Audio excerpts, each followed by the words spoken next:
স্বপ্নদীঘি গ্রামে সব সময় ঝগড়া লেগেই থাকতো, কারণ ওই গ্রামের মোড়ল ছিল অনেক বোকা। কেউ যদি মোড়লের কাছে বিচার নিয়ে যেত, তখন মোড়ল এমন সব বিচার করত দুজনের ভিতরে ঝগড়া লেগে যেত। এমনই একদিন, এই রনি, দাঁড়া দাঁড়া বলছি, ওইটা আমার মুরগি, দিয়ে যা আমাকে। এই মুরগিটার গায়ে কি তোর নাম লেখা আছে নাকি? তুই যদি আমার মুরগি আমাকে না দিস, তাহলে আমি কিন্তু মোড়ল মশাইয়ের কাছে বিচার দিব।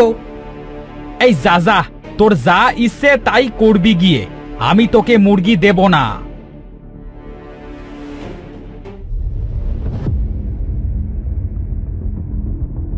মোড়ল মশাই, মোড়ল মশাই, রনি আমার মুরগি চুরি করেছে। কি বলছো তুমি? আমার গ্রামে চুরি?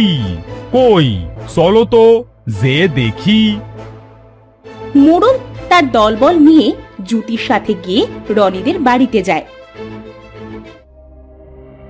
রনি, এই রনি, এই বাড়িতে আসো নাকি? আরে মোড়ল মশাই যে, তা কি মনে করে আমার বাড়িতে? শুনলাম তুমি নাকি মুরগি চুরি করেছো। আমার গ্রামে চুরি? এইটা তো মানতে পারবো না। আগে আমি তো মুরগি চুরি করি নাই। কে বলেছে আপনাকে আমি মুরগি চুরি করেছি? আরে তুমি বলছো চুরি করি নাই, হে বলছে চুরি করেছে। এক কাজ করো দেখি, মুরগিটা নিয়ে আসো তো। রনি মুরগিটা নিয়ে আসে। এই যে মোড়ল মশাই, মুরগিটা। মোড়ল মুরগিটাকে নিজের কাছে নিয়ে ভালো করে দেখে বলে, কই মুরগির গায়ে তো কারোর নাম লেখা নেই। মুরগির গায়ে আবার কারো নাম লেখা থাকে নাকি? তোমার নাম যদি লেখা থাকতো তাহলে মুরগিটা তোমার হতো। যেহেতু মুরগির গায়ে কারোর নাম লেখা নেই, সেহেতু মুরগিটা যার কাছে আসে তার বিচার শেষ। আমি এখন আসি। হ্যাঁ,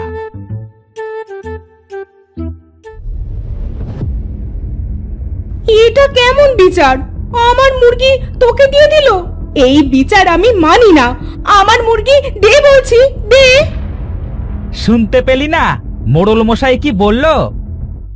এরপর তারা আরো অনেক ঝগড়া করে। বোকা মোড়লের কাছে যাওয়াই আমার ভুল হয়ে গিয়েছে। এখন আমি চলে যাচ্ছি, কিন্তু পরে তোকে আমি দেখে নিব। মোড়ল এভাবেই সবসময় ভুলভাল বিচার করত। একদিন মোড়লের কাছে আবারও বিচার আসে। মোড়ল মশাই, মোড়ল মশাই, আকাশের ছাগল আমার জমি থেকে পটল খেয়েছে, এর বিচার আমি চাই। আরে এখানে তো বসে আছি বিচার করবার জন্যই। এই রহিম, আকাশকে ডেকে আনো তো, সাথে আকাশের ছাগলটাকেও আনবি। যথাজ্ঞা মোড়ল মশাই, আপনি যেটা বলবেন সেটাই হবে। রহিম আকাশকে ডেকে আনে। এই যে মোড়ল মশাই, ডেকে এনেছি। আর এই যে ছাগলটা। এই আকাশ, এই তোমার ছাগল নাকি চন্দনের পটল খেয়েছে? আগে আমি তো জানি না মোড়ল মশাই, আমার ছাগলটা কখন চন্দন ভাইয়ের পটল খেয়েছে। পটল যখন খেয়েছে ছাগলটা, তখন তো চন্দনকে সেটা ফিরিয়ে দিতে হবে। এই করিম, একটা ছুরি এনে ছাগলের পেট চিরে পটলগুলো বের করতো। কি বলছেন মোড়ল মশাই আপনি? এটা আমার ছাগলটা তো মারা যাবে। পটল যখন খেয়েছে তখন তো পটল ফেরত দিতেই হবে। করিম একটা ছুরি এনে ছাগলটার পেট চেরে, সাথে সাথে ছাগলটা সেখানে ছটফট করতে করতে মারা যায়। বেশ হয়েছে, এবার যা আমার পটল খেতে। এইটা আপনি কি করলেন মোড়ল মশাই? আমার ছাগলটাকে মেরে ফেললেন। ছাগলের পেট থেকে পটল বের করতে যেই তো ছাগলটা মারা গেল, আমি তোমার ছাগল কিভাবে মারলাম? চন্দন, তুই কাজটা ঠিক করলি না। তোর কোনো জিনিস আমার বাড়িতে যাক, তখন বোঝাবো মজা। আকাশ রেগে সেখান থেকে চলে যায়।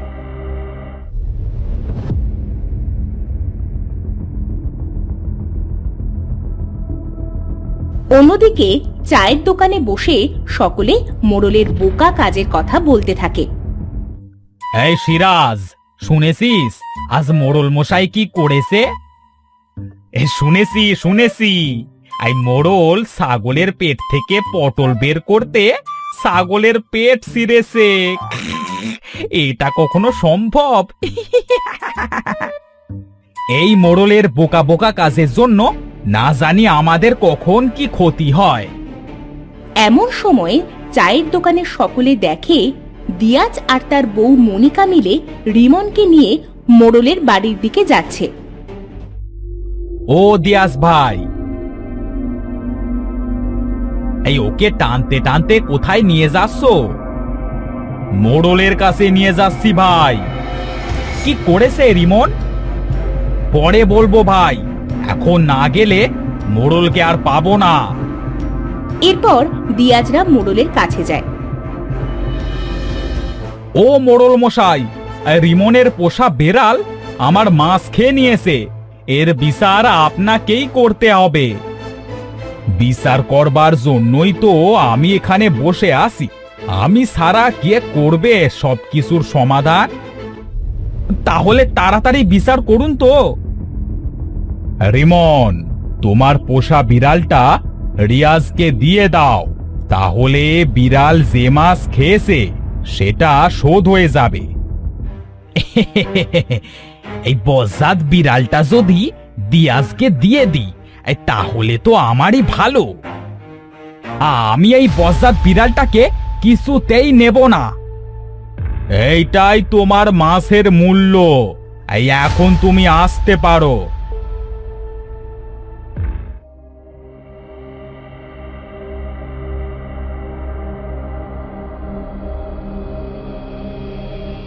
কিছু দূর গিয়ে রিমন হাসতে থাকে।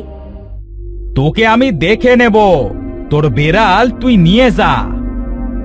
বিড়ালটা যখন তোকে দিয়েছে তখন এই বিড়ালটা তোর। তারা সেই চায়ের দোকানের সামনে দিয়ে যেতে থাকে। ও দিয়াস ভাই, তা কি বিচার করলো মোড়ল মশাই? দিয়াজ তখন মোড়লের বিচারের কথা বলে। কি বলছো তুমি দিয়াস ভাই? আমি গরিব মানুষ, আমি এই বিড়ালের খাবার কিভাবে জোগাড় করব? এই বোকা মোড়লের বোকা বোকা কাজ না জানি কার কখন ক্ষতি করে। আমরা সবাই এই মোড়লকে বিদায় করে নতুন মোড়ল বানাবো। তুমি ঠিক বলেছো। এই মোড়লের বোকা বিচার আমরা আর কেউ মানব না। এবার যদি কারোর ভুল বিচার করে তখন আমরা সবাই মোড়লের গায়ে পাথর ছুঁড়ে মারব। এটা একদম ঠিক সিদ্ধান্ত। মোড়লের বোকা মোড়লগিরি এবার দেখিয়ে দেব। এসব কথা দূর থেকে মোড়লের বউ রেবেকা শোনে। সে ছিল অনেক চালাক। ওনাকে নিয়ে আর পারি না বাবু, আমার হয়েছে যত জ্বালা। কি করি এখন? গ্রামের লোক তো খেপে গেছে। এমন অদ্ভুত বিচার করলে না খেপেই বা কি করবে? আমাকেই একটা ব্যবস্থা করতে হবে। রেবেকা বাড়িতে চলে যায়।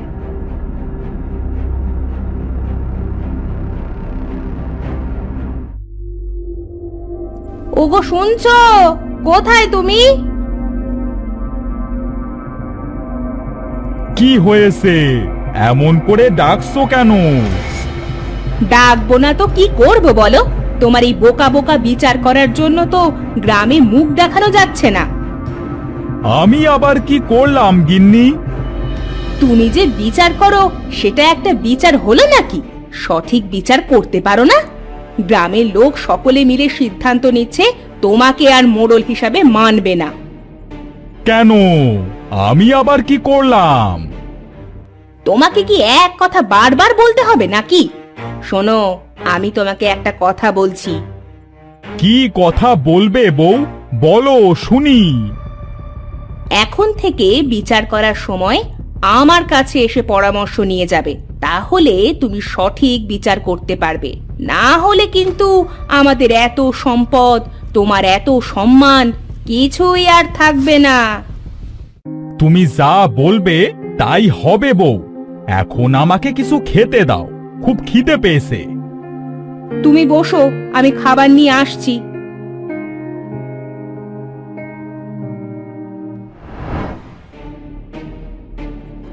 এই যে ভাই, তোর বউ আমার গাছের কাঁঠাল কেন পারলো?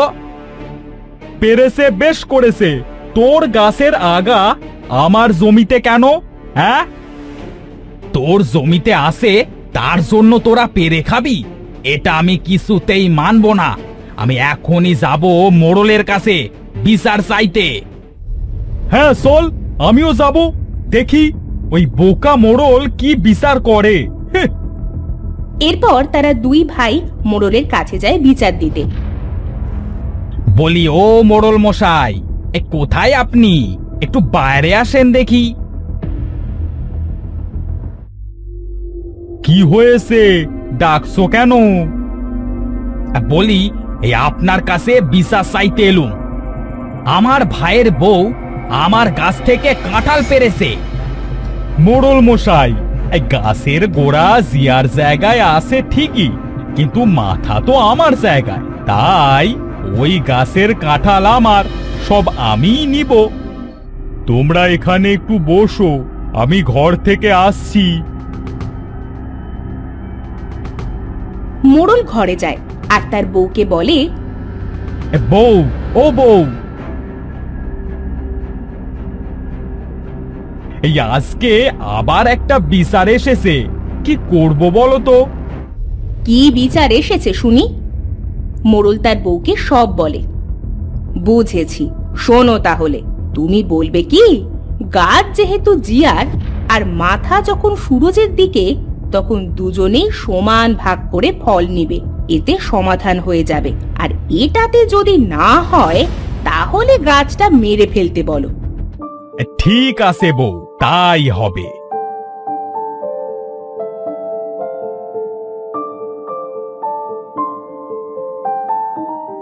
আমি চলে এসেছি।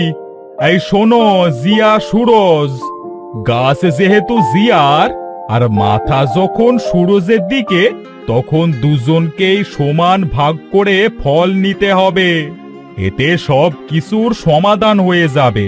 আর এটাতে যদি না হয়, তাহলে গাছটা মেরে ফেলবে, তাহলে আর কোনো ঝামেলা থাকবে না।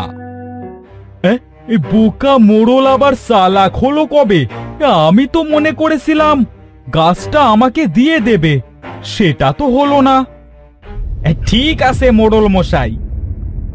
মোড়লের বিচার শুনে সকলে খুশি হয়। সকলে মোড়ল পরিবর্তনের সিদ্ধান্ত বদলায়। তখন থেকে মোড়লের কাছে কেউ কোনো বিচার আনলে মোড়ল তার বউয়ের কাছ থেকে পরামর্শ নিয়ে বিচার করতে শুরু করে। বোকা মোড়ল তার চালাক বউয়ের জন্য আবার হারানো সম্মান ফিরে পায়।